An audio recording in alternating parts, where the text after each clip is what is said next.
नमस्कार साथियों। अभी बीते दिनों 2 मई को केरल के अंदर एक बड़ा समारोह आयोजित हुआ जिसमें प्रधानमंत्री नरेंद्र मोदी, केरल के मुख्यमंत्री पी विजयन और देश के जाने माने उद्योगपति गौतम अडानी मौजूद। समारोह का केंद्र था प्रधानमंत्री नरेंद्र मोदी द्वारा केरल में बने विजिंगम पोर्ट का उद्घाटन होना, जिसका इंतजार पिछले 30 सालों से किया जा रहा था।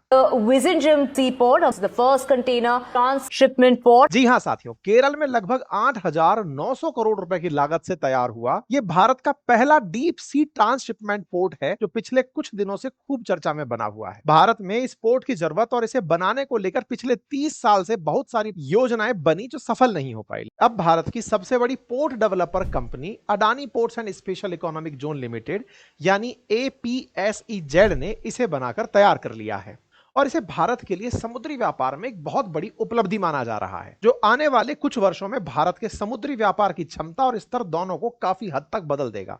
और सिर्फ यही नहीं, इस पोर्ट को भारत के लिए एक बहुत बड़े रणनीतिक लाभ के तौर पर भी देखा जा रहा है। अब साथियों, इस पोर्ट से जुड़े इन सारे दावों के बीच बहुत से सवाल भी सामने आते हैं। पहला सवाल तो यही है कि आखिर ऐसा क्या है इस पोर्ट में जो भारत में मौजूद बाकी बंदरगाहों में नहीं है। अगर संख्या की बात करूं तो विजिंगम पोर्ट पहले से ही भारत में 13 बड़े और 27 छोटे बंदरगाह पहले से मौजूद हैं, जो महाराष्ट्र, गुजरात, पश्चिम बंगाल, कर्नाटक, तमिलनाडु, केरल, उड़ीसा, आंध्र प्रदेश जैसे समुद्री सीमा वाले राज्यों में उपयोग किए जा रहे हैं।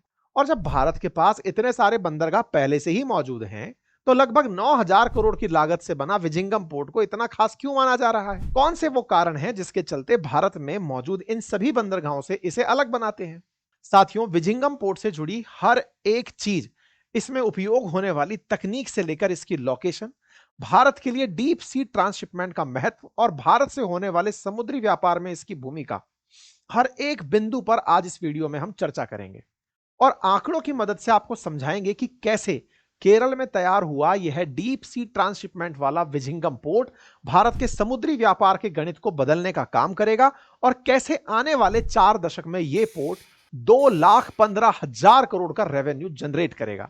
तो चलिए शुरू करते हैं। शुरुआत करते हैं विजिंगम के इतिहास और इस पोर्ट के बनने की पूरी कहानी से। अगर इतिहास की बात करें तो विजिंगम पोर्ट का व्यापारिक उपयोग बहुत लंबे समय से किया जाता रहा है। दक्षिण भारत अपने मसालों के लिए दुनिया भर में प्रसिद्ध था, तो प्राचीन समय में समुद्री व्यापार दक्षिण भारत से होता था। उसमें विजिंगम पोर्ट प्रमुख बंदरगाहों में से एक था। अगर ऐतिहासिक लेखों पर जाया जाए तो पता चलता है कि 7वीं से लेकर 12वीं शताब्दी तक विजिंगम पोर्ट अय्यर साम्राज्य के अधीन था, जिन्होंने आज केरल और तमिलनाडु के हिस्सों पर राज किया। इन्होंने विजिंगम को अपनी राजधानी और सेना का मुख्यालय बनाया। 12वीं शताब्दी के बाद विजिंगम पोर्ट चोल साम्राज्य के अधीन रहा। राजा राजेंद्र चोल प्रथम ने इसे अय्यर साम्राज्य से अपने अधीन किया और इसे नया नाम दिया राजेंद्र चोला पट्टिनम। चोला साम्राज्य के अधीन विजिंगम पोर्ट की व्यापारिक महत्ता बनी रही, लेकिन बाद के समय में जब ब्रिटिश राज ने भारत में अपनी जड़ें मजबूत करनी शुरू की तो विजिंगम पोर्ट अपना व्यापारिक महत्व होता चला गया। इसका सबसे बड़ा कारण था कोच्चि का बंदरगाह। ब्रिटिश राज में समुद्री व्यापार से जुड़ी अपनी सारी गतिविधियों को कोच्चि को उपयोग में करना शुरू कर दिया था और विजिंगम पोर्ट पर व्यापारिक गतिविधियों को धीरे धीरे कम किया जाने लगा। पूरे ब्रिटिश राज के दौरान विजिंगम पोर्ट का कुछ खास उपयोग नहीं हुआ और ना ही यहां बंदरगाह और समुद्री व्यापार से जुड़े विकास कार्य हुए। लेकिन फिर 1940 के दशक में यानी आजादी के आसपास त्रावणकोर के प्रशासन ने समुद्री व्यापार में विजिंगम पोर्ट की इंपॉर्टेंस को स्टडी करने के लिए एक आयोग का गठन किया। जिन्होंने यह काम शुरू करवाया था उनका नाम था CP रामेश्वर अय्यर, जो कि उस समय त्रावणकोर के दीवान थे। उनके कहने पर ब्रिटिश इंजीनियर ने विजिंगम पोर्ट के लिए सर्वे शुरू किए, जिसके बाद साल 1946 में लोक निर्माण विभाग ने विजिंगम पोर्ट के प्रोजेक्ट की शुरुआती काम के लिए विजिंगम हार्बर स्पेशल सेक्शन का गठन किया। अब यह प्रोजेक्ट शुरू तो हो गया था, लेकिन आजादी के बाद इस पर काम करने के लिए कोई सोचा ही नहीं गया। यह प्रोजेक्ट 45 साल तक लटका रहा। साल 1991 में केरल सरकार ने डीप वाटर पोर्ट प्रोजेक्ट की बात सबके सामने रखी कि भाई हमारे पास प्राकृतिक गहराई वाला तट है, तो हमें इसे उपयोग करना चाहिए। केरल सरकार के इस प्रस्ताव पर 1995 में शुरुआती काम होना शुरू हुआ। प्रोजेक्ट को लेकर MOU तैयार किए गए, लेकिन बात फिर नहीं बनी। कारण था इस प्रोजेक्ट पर लगने वाला खर्च और उस खर्च पर सरकार और प्राइवेट कंपनी की हिस्सेदारी, जो किसी ना किसी कारण से बैठ नहीं पा रही थी। इसके अलावा इसमें लीगल रुकावटें भी आ रही थी। पोर्ट प्रोजेक्ट को लेकर इसके आसपास रहने वाले लोग अपनी जमीन छोड़ने को तैयार नहीं थे। पोर्ट बनने से पर्यावरण को होने वाली भारी नुकसान की बात बार बार सामने आ रही थी। इतनी सारी झंझट को देखते हुए कोई भी इस प्रोजेक्ट में पैसा लगाने के लिए आसानी से तैयार नहीं हो रहा था, जिसका परिणाम यह हुआ कि 1995, 2004, 8 और 10 में इस प्रोजेक्ट की फंडिंग के लिए कई सारी बिडिंग हुई, लेकिन वो सब असफल रही और प्रोजेक्ट लटका रह गया। साल 2015 में अडानी पोर्ट और सेज लिमिटेड ने केरल की सरकार के साथ एक सफल पब्लिक प्राइवेट पार्टनरशिप एग्रीमेंट किया, जिसके बाद इस पोर्ट पर दिसंबर 2015 में काम शुरू हुआ। लेकिन सक्सेसफुल एग्रीमेंट होने के बाद भी इस प्रोजेक्ट को पूरा होने में 10 साल का समय लग गया, जो कि बहुत ज्यादा है। इसमें जमीन का अधिग्रहण, मछुआरा समुदाय का विरोध, पर्यावरण से जुड़े मुद्दों के अलावा और भी बहुत से कारण थे जो पोर्ट का काम शुरू होने के बाद सामने आए, जिनमें सबसे पहला था मौसम और प्राकृतिक आपदा। साल 2017 में जब इस पोर्ट का काम अपने शुरुआती चरण में था, तभी नवंबर के आखिरी सप्ताह में ओची साइक्लोन ने प्रोजेक्ट को भारी नुकसान पहुंचाया। उस समय पोर्ट के ब्रेक वाटर साइड पर काम चल रहा था, जो बुरी तरह डैमेज हुआ था। इसके अलावा केरल हैवी मानसून की तेज और लगातार बारिश बहुत बड़ी प्राकृतिक बाधा इस पोर्ट के निर्माण में देरी कर रही थी। प्रोजेक्ट डिले का अगला बड़ा कारण था मटेरियल शॉर्टेज और कोविड महामारी के कारण ठप हुई सप्लाई चेन। भारत में पहली बार डीप सी ट्रांसशिपमेंट पोर्ट बनाया जा रहा था, तो इसे बनाने के लिए जो जरूरी कंस्ट्रक्शन मटेरियल थे वो बाहर से ही मंगवाए जा रहे थे, जो कि पहले से ही देरी से आ रहे थे। बाकी जो बची हुई कसर थी वो कोविड महामारी ने पूरी कर दी, जिसके चलते पूरी सप्लाई चेन ठप पड़ गई। परिणाम यह हुआ कि पोर्ट निर्माण में लंबे समय के लिए जरूरी लॉजिस्टिक और इक्विपमेंट की शॉर्टेज बनी रही। लेकिन रुकावटें यहीं खत्म नहीं हुई, क्योंकि लॉजिस्टिक्स और इक्विपमेंट की शॉर्टेज के बाद इसमें नेशनल सिक्योरिटी वाला मुद्दा भी सामने आया। जब यह बात सामने आई कि इस पोर्ट में सप्लाइंग क्रेन और कंटेनर मैनेजमेंट के लिए जिस ऑटोमेटेड सिस्टम का उपयोग किया जाएगा, उसमें चीन की company Shanghai Zhenhua heavy industry limited द्वारा बनाए गए सॉफ्टवेयर होंगे। अब चूंकि देश की सुरक्षा को देखते हुए भारत पहले ही चीन की किसी फर्म का पोर्ट प्रोजेक्ट में शामिल होने पर रोक लगा चुका था, तो इससे विजिंगम पोर्ट को, जो कि भारत के लिए बहुत ही क्रूशियल होने वाला था, ऐसे प्रोजेक्ट में चीन में बने सॉफ्टवेयर का उपयोग करने पर सवाल खड़े हो गए। यही हाल राजनीतिक विवादों का भी रहा। अब भले ही इस प्रोजेक्ट की शुरुआत केरल की सरकार के साथ एग्रीमेंट से हुई थी, लेकिन बाद में जब राजनीतिक बदलाव के साथ इस प्रोजेक्ट से जुड़े विवाद में राजनीतिक हस्तक्षेप होना शुरू हुआ, साल 2022 में कैथोलिक चर्च ने पोर्ट के विरोध में खड़े मछुआरा समुदाय को पूरा सहयोग देते हुए कहा कि इस पोर्ट की वजह से हजारों लोगों की जिंदगी बर्बाद हो जाएगी। खुद मार्क्सवादी कम्युनिस्ट पार्टी के लीडर, जिसमें कि केरल के सीएम पी विजयन भी शामिल थे, वो भी इस प्रोजेक्ट को लेकर पूरी तरह से अडानी ग्रुप को सपोर्ट नहीं कर रहे थे। हालांकि पोर्ट के उद्घाटन पर उन्होंने अपना पाला बदलते हुए इस पोर्ट को जरूरत और इसके निर्माण को पूरा करने का क्रेडिट लिया। लेकिन सच यही है कि निर्माण के दौरान इस पोर्ट को लेकर बहुत से राजनीतिक विवाद हुए, जिन्हें केरल की सरकार द्वारा उचित तरीके से नहीं निपटाया गया और पोर्ट निर्माण कार्य में देरी होती रही। इन सारी रुकावटों के चलते ही जो प्रोजेक्ट 2019 में पूरा होना था, वो 6 साल बाद 2025 में पूरा हुआ। लेकिन चाहे कितनी भी रुकावटें आई हों, इस प्रोजेक्ट को पूरा किया और भारत का पहला डीप सी ट्रांसशिपमेंट पोर्ट बना लिया गया। साथियों, अब यह बात हुई इस विजिंगम पोर्ट से जुड़े इतिहास और इसके निर्माण कार्य से जुड़ी जरूरी जानकारी की।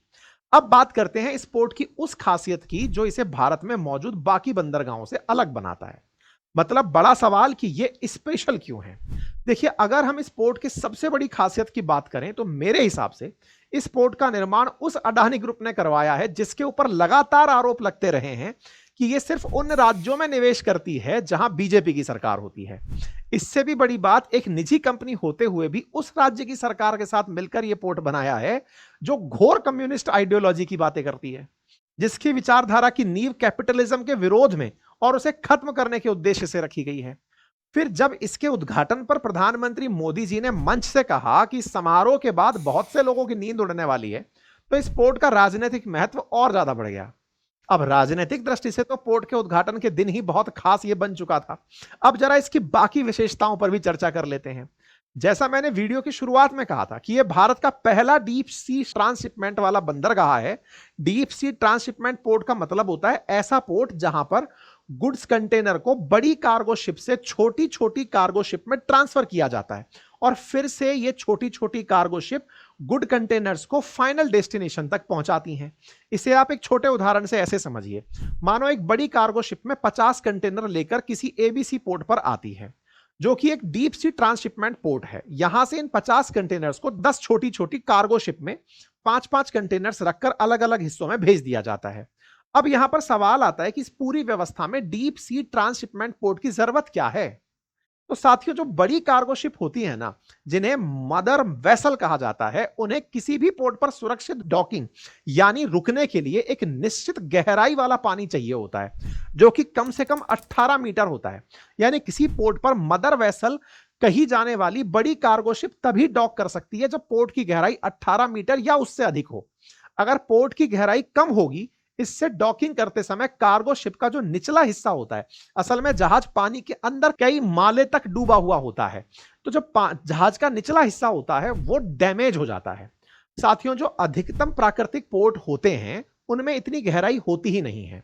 तो ऐसे में छोटे आकार के जो व्यापारी जहाज होते हैं वो तो तट तक आ जाते हैं, लेकिन बड़े जहाज तट तक नहीं आ पाते। और इस वीडियो की शुरुआत में मैंने भारत में मौजूद जितने भी पोर्ट हैं उनके बारे में यही बताया था कि वो कम गहराई वाले हैं, जिसके चलते छोटे साइज वाले कार्गो शिप ही यहां पर डॉक कर पाते हैं। मतलब जो विजिंगम पोर्ट है उसके अंदर अगर प्राकृतिक गहराई है तो वो कितनी है? तो साहब, यहां पर वो नेचुरली 20 से लेकर 24 मीटर तक गहरा है तट पर।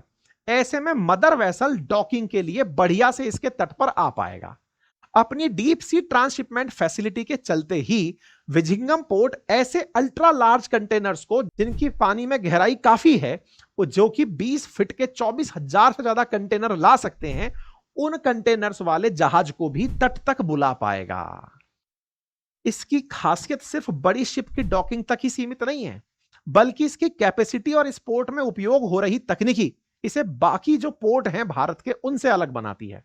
अगर हम कैपेसिटी की बात करें तो अभी इस पोर्ट पर 10 लाख TEU यानी 20 फीट वाले 10 लाख कंटेनर को रखा जा सकता है।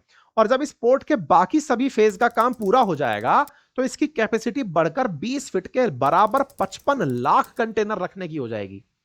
इसके अलावा विजिंगम पोर्ट भारत का पहला ऐसा पोर्ट है जिसमें ट्रांसशिपमेंट से लेकर कंटेनर को ट्रांसफर करने, क्रेन्स के लिए ऑटोमेटेड सिस्टम का उपयोग किया जा सकता है, जिससे पोर्ट में होने वाली सारी प्रोसेस को कम समय में कम खर्च के साथ पूरा किया जा सकता है। तो साथियों, ये तो बात हुई डीप सी ट्रांसशिपमेंट पोर्ट क्या होता है और विजिंगम पोर्ट भारत में मौजूद बाकी पोर्ट से किस तरह अलग है। अब अगले सेक्शन में हम बात करेंगे कि भारत को इसकी आवश्यकता पड़ी क्यों। आज से पहले भारत में डीप सी ट्रांसशिपमेंट पोर्ट की फैसिलिटी के बिना कैसे हमारे यहां कार्गो शिप डॉकिंग को मैनेज कर रहे थे। तो अब मैं आपको बताता हूं इससे पहले की कहानी। तो देखिए, जैसा मैं पहले भी आपको बता रहा था कि डीप सी ट्रांसशिपमेंट पोर्ट की जरूरत पहले थी, जिसके पीछे दो सबसे बड़े कारण थे। पहला, भारत का तेजी से बढ़ता ग्लोबल ट्रेड, और डीप सी ट्रांसशिपमेंट पोर्ट की सुविधा के लिए भारत की दूसरे देशों पर बहुत अधिक निर्भरता। साथियों, आज के समय में बहुत से देशों के लिए बहुत बड़ा बाजार भी है भारत। बहुत से देश भारत के लिए बहुत बड़े बाजार हैं। अगर नंबर की बात करें तो भारत हर वित्त वर्ष, मतलब 2023-24 का अगर मैं आंकड़ा बताऊं तो भारत ने लगभग 437 बिलियन अमेरिकी डॉलर लागत वाली वस्तुओं का एक्सपोर्ट दूसरे देशों को किया है, और लगभग 697 बिलियन अमेरिकी डॉलर की वस्तुओं का आयात दूसरे देशों से भारत में हुआ है। और इस पूरे व्यापार में अगर हम सिर्फ समुद्र से होने वाले व्यापार को देखें तो भारत के विदेशी व्यापार का 95% समुद्री मार्गों से हुआ है। और यह सिर्फ भारत की बात नहीं है, दुनिया भर में अलग अलग देशों के बीच होने वाला ज्यादातर आयात निर्यात भी समुद्र से ही होता है। डेटा बताता है कि 80 से 90% ग्लोबल ट्रेड समुद्री मार्गों से ही होता है। साथियों, ग्लोबल ट्रेड के लिए समुद्री मार्गों का ज्यादा उपयोगी होने के पीछे बहुत ही सामान्य सा कारण है। क्या? क्योंकि ये कम खर्च में अधिक सामान एक जगह से दूसरी जगह पहुंचाते हैं। अधिकतर देशों के बड़े शहर समुद्र के किनारे पर बसे होने का कारण भी व्यापार के लिए बढ़िया कनेक्टिविटी होना ही होता है, जिससे ईंधन की बचत होती है। पर्यावरण की दृष्टि से समुद्री व्यापार एक बढ़िया विकल्प बन जाता है। अब समुद्री व्यापार पर पूरी दुनिया की निर्भरता के बारे में समझने के बाद यह तो साफ हो जाता है कि केरल में बना डीप सी ट्रांसशिपमेंट पोर्ट का भारत के समुद्री व्यापार में बहुत ज्यादा जरूरत थी। लेकिन अभी तक ये जरूरत कैसे पूरी नहीं हुई थी, तो चलिए उस पर चलते हैं। देखिए, अभी तक जो मदर वेसल भारत के सी ट्रेड का हिस्सा होती थी वो कभी भारत के किसी पोर्ट पर आती ही नहीं थी, बल्कि उसे ट्रांसशिपमेंट और डॉकिंग के लिए भारत को या तो सिंगापुर में खड़ा करना पड़ता था या श्रीलंका में, और नहीं तो दुबई में, क्योंकि वहीं पर डीप सी ट्रांसशिपमेंट प्रोजेक्ट थे। यानी भारत का सामान लाने वाले जो मदर वेसल जो दूर से चलकर आ रहे हैं, वो या तो दुबई रुकेंगे या सिंगापुर रुकेंगे या फिर श्रीलंका रुकेंगे, क्योंकि वहीं पर बड़े जहाज तट तक जा सकते हैं। फिर भारत माल कैसे आता था? तो भारत अपने छोटे आकार के जहाज वहां भेजता था, उनमें कंटेनर्स को लादता था, फिर भारत में लाया जाता था। एक रिपोर्ट इस बात पर जोर देते हुए बताती है कि अभी तक भारत की 75% ट्रांसशिपमेंट एक्टिविटी इन्हीं विदेशी पोर्ट पर होती थी, जिससे भारत को हर साल करोड़ों रुपए का नुकसान तो होता ही था, साथ में दूसरे देशों के पोर्ट पर निर्भर होने के कारण सामान के अंदर आयात निर्यात में अलग देरी होती थी। अगर हम पिछले कुछ वर्षों के आंकड़ों को देखें तो पता चलता है कि डीप सी ट्रांसशिपमेंट के लिए दूसरे देशों पर निर्भरता के चलते भारत को हर साल 220 मिलियन अमेरिकी डॉलर यानी कि लगभग 1800 करोड़ रुपए का नुकसान झेलना पड़ता था। लेकिन अब एक साल के भीतर भारत कार्गो शिप का ट्रांसशिपमेंट विजिंगम पोर्ट पर ही होगा और दूसरे देशों पर भारत की निर्भरता खत्म हो जाएगी। साथियों, अब यह बात तो हो गई डीप सी ट्रांसशिपमेंट के लिए भारत की दूसरे देशों पर निर्भरता और उसकी आवश्यकता की बात की। अब बात आती है विजिंगम पोर्ट के इकोनॉमिक और जियोपॉलिटिकल इंपॉर्टेंस की। तो पहले हम इकोनॉमिक इंपॉर्टेंस समझते हैं। विजिंगम पोर्ट जैसा जो डीप सी ट्रांसशिपमेंट वाला पोर्ट है, वो किसी भी देश के लिए कितना जरूरी और फायदेमंद हो सकता है, इसके लिए आप उदाहरण के रूप में दुबई और सिंगापुर को समझ सकते हैं। पिछले कुछ दशकों में दुबई और सिंगापुर ने किस गति से विकास किया है तो हम जानते हैं, लेकिन इन दोनों के इस विकास में इनकी लोकेशन का बहुत बड़ा योगदान है। जहां एक तरफ दुबई ने अपने यहां पर डीप सी ट्रांसशिपमेंट और कार्गो शिप के लिए फ्यूल सप्लाई की फैसिलिटी को तैयार किया, जिससे दुबई यूरोप की तरफ से सी ट्रेड का केंद्र बन गया। हर साल हजारों कार्गो ने यहां पर सर्विस लेना शुरू कर दिया, जिससे दुबई की इकोनॉमी में हजारों करोड़ का रेवेन्यू जनरेट होना शुरू हो गया। ठीक यही कहानी सिंगापुर के साथ हुई। वो पोर्ट ऑन कॉल बन गया, समुद्री व्यापार के सबसे व्यस्त मार्ग जिसे आप स्टेट ऑफ मलक्का के रूप में कंसीडर करते हैं, वहां से होने वाले कार्गो शिप के लिए डीप सी ट्रांसशिपमेंट और फ्यूल सप्लाई का केंद्र यह बन गया। दुबई और सिंगापुर ने अपनी स्ट्रेटेजिक लोकेशन और डीप सी ट्रांसशिपमेंट पोर्ट की सुविधा के चलते मोटा पैसा बनाया और अभी भी बना रहे हैं। अभी थोड़ी देर पहले मैंने आपको बताया कि भारत हर साल 1800 करोड़ रुपए खर्च कर देता है दुबई और सिंगापुर में स्थित इन डीप सी ट्रांसशिपमेंट की सुविधा वाले पोर्ट्स की सर्विसेज पर। अब साथियों, ये जो दुबई और सिंगापुर की लोकेशन वाली बात हमने की, विजिंगम पोर्ट पर भी वो लागू होती है, बल्कि अगर सही शब्दों में कहा जाए तो इसकी लोकेशन दुबई और सिंगापुर से भी ज्यादा बढ़िया है। ऐसा मैं क्यों कह रहा हूं? क्योंकि अगर आप मैप को देखोगे तो आपको पता चलता है कि विजिंगम पोर्ट यूरोप से पर्शिया की खाड़ी जा रहे हो आप, यानी कि south east Asia, middle east के इन सारे सी ट्रेड के रास्तों में ये लगभग बीच में पड़ता है। यानी कि लगभग 10 नॉटिकल माइल के आसपास 19 किलोमीटर आप चलोगे तो आपको पूर्व में यह मिल जाएगा। अब ये जो ईस्ट वेस्ट शिपमेंट चेन है, इस पर भी कार्गो शिप का बहुत ज्यादा ट्रैफिक होता है। ऐसे में भारत का लक्ष्य यह है कि विजिंगम पोर्ट को इस रूट से जाने वाले जो कार्गो शिप हैं, उनके लिए एक सर्विस हब के रूप में उपयोग किया जाए और fuel supply, fuel bunkering, crew change जैसी सुविधाओं को यहां पर शुरू किया जाए। और ऐसा नहीं है कि ये सिर्फ दावे किए जा रहे हैं, बल्कि दूसरे देशों की कार्गो शिप केरल के पोर्ट पर आएंगी, बल्कि आना शुरू हो चुकी हैं। दुनिया की सबसे बड़ी शिपिंग कंपनी में से एक मेडिटेरेनियन शिपिंग कंपनी पहले ही विजिंगम पोर्ट को अपने ट्रेड रूट में शामिल कर चुकी है। जब पिछले साल इस पोर्ट की ट्रायल शुरू हुई थी, तब से इस पोर्ट पर कार्गो शिप आने लग गई थी। पिछले महीने तक इस पोर्ट पर 263 शिप ऑलरेडी आ चुकी हैं, जिन पर 20 TEU यानी 5,36,000 कंटेनर आ चुके हैं। और ये नंबर तब के हैं जब इसे पूरी तरह से कमर्शियल यूज के लिए शुरू भी नहीं किया गया था। आने वाले समय में जैसे जैसे इसके कमर्शियल यूज को बढ़ाया जाएगा, यहां आने वाले शिप्स का नंबर बहुत तेजी से बढ़ेगा। इसके अलावा जो India middle east European economic corridor बन रहा है, यानी आईमैक की जो बात हम करते हैं, वो भी भारत, यूरोप और मिडिल ईस्ट जैसे देशों के व्यापारिक गतिविधि को बूस्ट देने के लिए एक प्लान्ड इकोनॉमिक कॉरिडोर है। अगर ये कॉरिडोर शुरू हो जाता है तो इसके लिए भी विजिंगम पोर्ट की सबसे ज्यादा उपयोगिता बनी रहेगी ट्रेड इंपॉर्टेंस के लिए। और इन सारी चीजों का फायदा पड़ेगा केरल की लोकल इकोनॉमी को और इस पोर्ट से होने वाले रेवेन्यू जनरेशन पर भी। रिपोर्ट की माने तो इस पोर्ट के शुरू होने से एक साल में 2500 करोड़ की कमाई होगी, वहीं आने वाले 40 सालों में 2,15,000 करोड़ का रेवेन्यू जनरेट होगा। अगर नौकरियों की बात करें तो लगभग 5,000 नई नौकरियां ये पोर्ट जनरेट करेगा।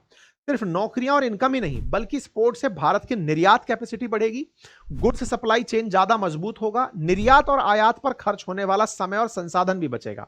ग्लोबल ट्रेड की जो कनेक्टिविटी आसान बनेगी, वो भी एक बहुत बड़ा फायदा होने वाली है। विजिंगम पोर्ट की लोकेशन और कैपेसिटी से ये तो साफ हो जाता है कि आने वाले कुछ सालों में ये पोर्ट भारत के लिए गेम चेंजर साबित होने वाला है। और इस पोर्ट की इस पोटेंशियल को देखते हुए अडानी ग्रुप ने आने वाले कुछ सालों में इसकी बाकी फेजेस को भी काम का पूरा करने के लिए 20,000 करोड़ का निवेश करने का प्लान पहले ही कर लिया है। जैसे जैसे इसके बाकी फेजेस का काम पूरा होता जाएगा, इसकी कैपेसिटी और ट्रेड इंपॉर्टेंस बढ़ती चली जाएगी। साथियों, विजिंगम पोर्ट से जुड़ी इकोनॉमी और इसकी ट्रेड इंपॉर्टेंस को समझने के बाद अब बात आती है इसके स्ट्रेटेजिक इंपॉर्टेंस की।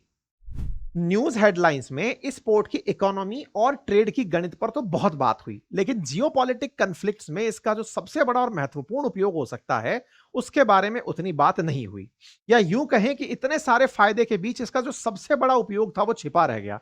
तो इस पर भी अब थोड़ी चर्चा कर लेते हैं। जियोपॉलिटिकल इंपॉर्टेंस क्या है? अगर आप भारत में सबसे ज्यादा आयात होने वाले चीजों पर अगर नजर डालें तो आपको पता चलता है कि भारत में सबसे ज्यादा मात्रा में खनिज तेल का आयात किया जाता है, जिसमें क्रूड ऑयल भी शामिल है। भारत के कुल आयात का 1/3 लगभग 33% सिर्फ क्रूड ऑयल ही आता है। पिछले साल की एक रिपोर्ट के अनुसार फाइनेंशियल रिपोर्ट 2023-24 में 232 मिलियन टन क्रूड ऑयल का आयात हुआ था, जो भारत की कुल खपत का 88% था। यानी अगर भारत 100 टन क्रूड ऑयल उपयोग करता है तो 88 टन बाहर से आता है। क्रूड ऑयल पर यह जो निर्भरता है यह आपातकालीन स्थिति में किसी भी देश के लिए बहुत बड़ी चुनौती बन सकती है। चीन का ही अगर मैं उदाहरण लूं तो जब कभी भी अमेरिका और चीन के बीच युद्ध की स्थिति बनती तो सबसे पहले यही बात सामने आती कि अगर चीन ने कुछ भी किया तो अमेरिका स्टेट ऑफ मलक्का को बंद कर देगा, चीन की सप्लाई चेन को ठप कर देगा और उसकी पूरी अर्थव्यवस्था चौपट हो जाएगी। इसी डर के चलते चीन पिछले कई सालों से बेल्ट एंड रोड इनिशिएटिव में काम लगा रहा है, पैसा लगा रहा है, ताकि युद्ध की स्थिति में वो सी ट्रेड पर अपनी निर्भरता हटा सके और अमेरिका को मुंहतोड़ जवाब दे सके। अब यही बात भारत के साथ भी है। अगर जियोपॉलिटिकल टेंशन की स्थिति में चीन के दाब में आकर के श्रीलंका अपने डीप सी ट्रांसशिपमेंट पोर्ट का उपयोग करने से अगर हमें मना कर देता है, या किसी दूसरे कारण से भारत दुबई और सिंगापुर के पोर्ट का उपयोग करने की स्थिति में ना रहे, तो ऐसे में भारत का सप्लाई चेन पर बहुत बड़ा असर पड़ेगा। खासतौर पर क्रूड ऑयल पर भारत की निर्भरता के चलते एक बड़ा खतरा हमेशा महसूस होता रहेगा। ऐसे में विजिंगम पोर्ट का बनना भारत को बहुत बड़ी राहत की सांस देता है और अब हमें सप्लाई चेन को दुरुस्त रखने के लिए किसी दूसरे के भरोसे बैठने की जरूरत नहीं पड़ेगी। साथियों, विजिंगम पोर्ट से जुड़े इन सारे पहलुओं के बात करने के बाद अब आखिर में आते हैं इस पोर्ट के फ्यूचर और इससे जुड़े हुए कुछ सोशल और एनवायरमेंटल कंसर्न पर। देखिए, जिस विजन के साथ इस पोर्ट को बनाया गया उसमें यह तो साफ हो गया कि आने वाले टाइम में इस पोर्ट से होने वाली ट्रेड एक्टिविटी बढ़ेगी, इसकी लोकेशन के चलते इंपॉर्टेंस बढ़ेगी, बड़ी संख्या में कार्गो शिप यहां आएंगे, जो कि व्यापार की दृष्टि से बहुत अच्छा संकेत है। लेकिन इस पॉजिटिविटी के बीच में कुछ कंसर्न भी सामने आए। सबसे पहले इस पोर्ट के आसपास बसे हुए जो लोग थे ना, उनका विस्थापन का मुद्दा बड़ा मुद्दा बना। जैसे जैसे इस पोर्ट की कैपेसिटी को बढ़ाया जाएगा, इसके बाकी फेजेस के निर्माण को पूरा किया जाएगा, तो बड़ी संख्या में लोगों को विस्थापित करने की नौबत आ सकती है। ये ज्यादातर मछुआरे समुदाय के लोग हैं और अपनी रोजी रोटी समुद्र में मछली पकड़कर करते हैं और समुद्र के तट के नजदीक रहते हैं। ऐसे में आसपास रह रही लगभग 100 परिवारों को पहले ही विस्थापित किया जा चुका है। अभी बहुत से लोगों के रोजगार के साथ साथ घर भी छीनने का डर इन लोगों में बना हुआ है। और दूसरा बड़ा कंसर्न है समुद्र का इकोसिस्टम। जो समुद्र का तटीय क्षेत्र होता है उसके नीचे पथरीली रीफ पाई जाती है, जिसे कोरल रीफ भी कहते हैं। ऐसी जगहों पर हजारों ऐसी समुद्री प्रजाति का निवास होता है जो समुद्र के इकोसिस्टम को बनाए रखने में महत्वपूर्ण भूमिका निभाते हैं। अब जब पोर्ट पर बड़ी बड़ी कार्गो शिप की आवाजाही बढ़ेगी तो उससे जाहिर है कि उनके आसपास कुछ दूरी तक मौजूद समुद्र का इकोसिस्टम बुरी तरह प्रभावित होगा। खैर, यह भी निश्चित है कि कुछ फायदे के साथ उसकी एक कीमत भी देनी पड़ती है। हमारे हाथ में सिर्फ इतना है कि हम इसके बुरे प्रभावों को कम कर सकें। जो लोग विस्थापित हो चुके हैं या होने वाले हैं, उनकी जरूरतों के अनुसार मुआवजा दिया जा सके। बाकी आपका इस विषय पर क्या सोचना है? भारत का विजिंगम पोर्ट की उपलब्धि पर मुझे कमेंट बॉक्स में जरूर बताएं। वीडियो को लाइक और अगर नए हैं तो चैनल को सब्सक्राइब जरूर करें। फिर मिलता हूं अगले किसी ऐसे ही इंफॉर्मेटिव वीडियो में। तब तक के लिए नमस्कार।